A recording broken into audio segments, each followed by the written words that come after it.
Are you going to agree?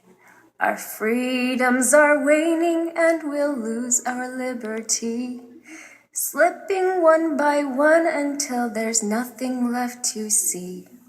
Are you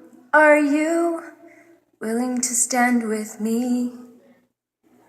Are you just going to let it be? The ranchers are first, but brother, next it may be me. We all stand together or we'll hang separately. Are you going to the tree? Are you willing to be free? It won't get any easier to regain lost liberty. Strange things are happening in this land that once was free. So brother, I ask you, are you going to stand by me?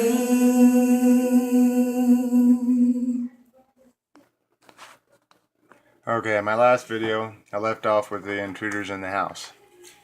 Okay, anyways, there was some time, and I did call the cops in between the two different shots that I fired. Both of them into the floor as warning shots. Okay, the cops came, and as soon as the cops came, I think it was Trump who said it here lately, I was prepared, but it's better to let the cops handle it. So we immediately, as soon as the cops showed up, I didn't realize that only a couple of cops were there, but as soon as we knew that the cops were there, we went outside to them, surrendered to them. And the cop was, the first cop, the cop that cuffed me was kind of a prick, but he didn't really do nothing illegal. He does have the right to cuff me and detain me. I just came out of the house with a gun. I just surrendered immediately, but he still has the right to take me away from the situation so they can deal with the two intruders. Okay, by the way, they got away. They got out the back door or something. The cops didn't catch them. But when that happened, it was kind of soul searching for me, okay? I looked at it at first, I attacked myself, okay? I said, well, look, dude, that dude came at you. He came at you 2 or 3 times at least. And when you thought that he was really coming at you, then you gave him a warning shot. Would you really protect someone? Would you have the balls, for lack of a better word, to actually pull the trigger to hurt or kill somebody? And that went over my head, through my head over and over and over again. And the stress of the situation. I was probably the most stressed one in this situation. My wife handled it better than I did. But I'd never pointed a gun at somebody with the intent of possibly hurting or killing them. That was my first time ever. Well, the more I processed it, this is what I thought.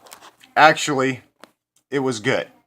What I showed myself was that I will go to any length not to hurt someone. That somehow God guided me to know that I didn't have to actually shoot him. That even when I did feel like, honestly, I did feel threatened, very threatened. I didn't know what he had, and come to find out, they actually had a machete and a hunting knife. So they did have knives at least, but they got away. So you never know if they had a gun or not. You can't really say one way or the other. But at least they did have knives. Okay? Well, they got away. And I processed it, and I figured out, that what is God preparing me for, though? Is what scares me is that God's always prepared me throughout my whole life. That's what I'm trying to get to in this whole 2-part series or whatnot, is God has prepared me. I went through these tribulations, I've faced this stuff, but I don't want anybody feeling sorry for me. This has made me stronger. This has made me who I am today. Okay? Now, I guess I'll go into it. We got some time. And here, this is the way I drive around town all the time. That's my truck there. See my flags? I am constantly protesting. I am standing up, tired of hiding. Join or die, and my distressed flag. Because the welfare system has stolen my family. Okay? They took my sister's kids about 14 months ago. I have passed all their tests. I went through more than most foster parents who adopt strangers go through, and even people in the department will say that. And I've passed them with my family has passed them with flying colors. Now, after all this time, they've stripped my sister's parental rights, and now they are trying to keep the kids. They have denied us the kids. The only reason they'll give us was a verbal reason over the phone, saying that they didn't think we could meet their trauma needs. They're seeing a counselor, and it's the system that has caused them trauma.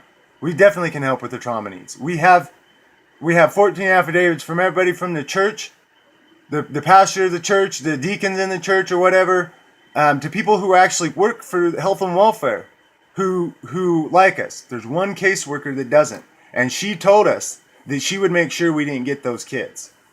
She's trying to fulfill her promise.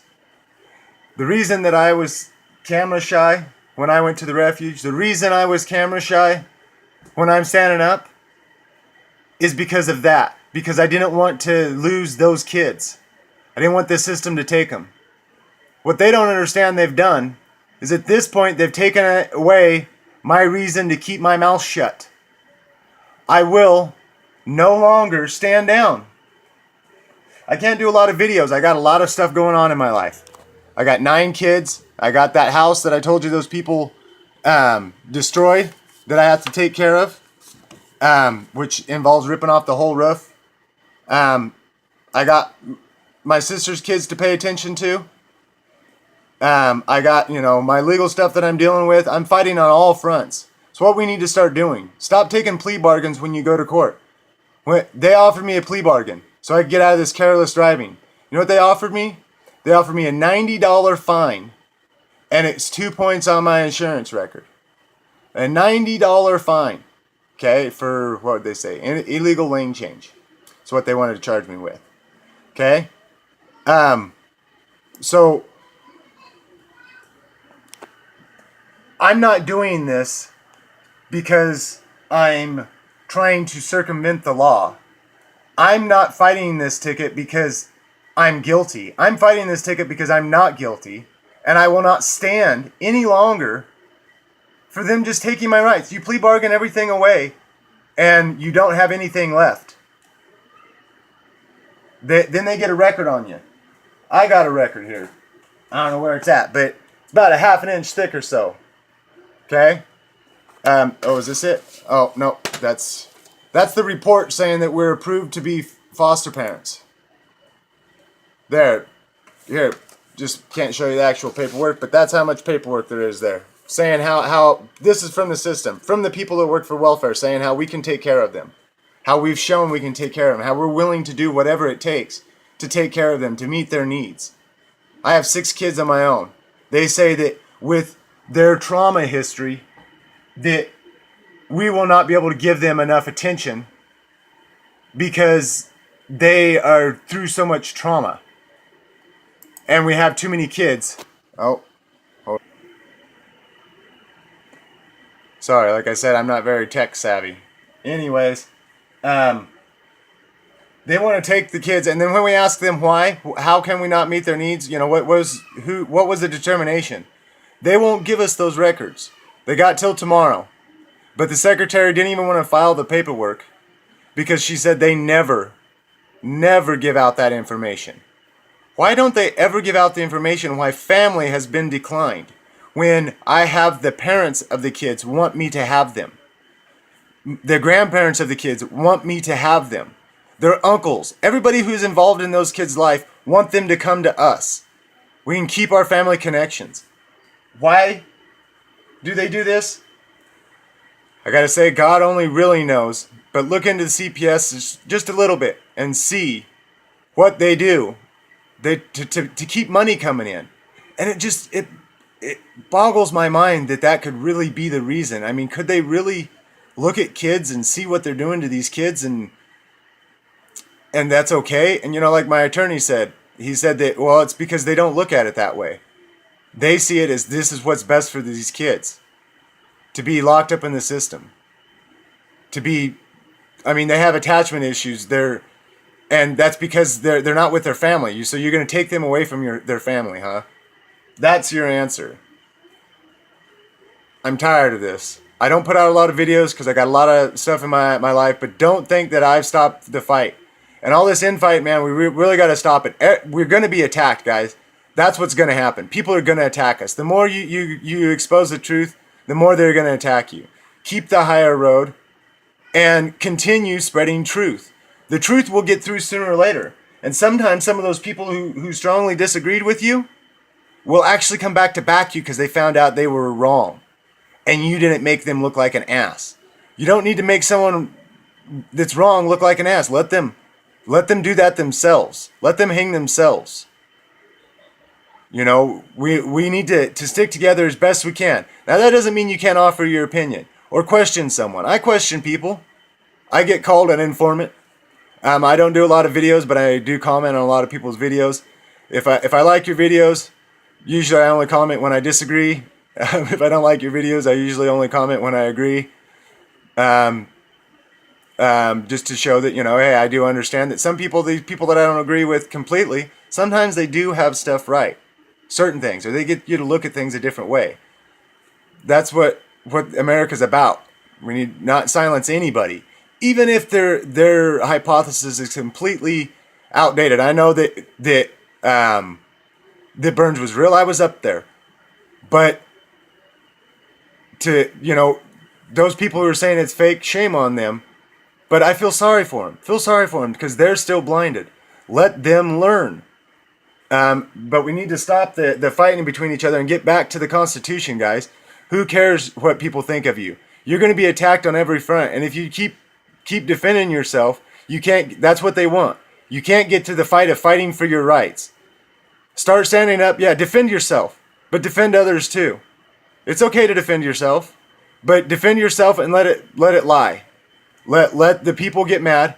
The people that I respect the most is actually sometimes the people that I disagree with the most.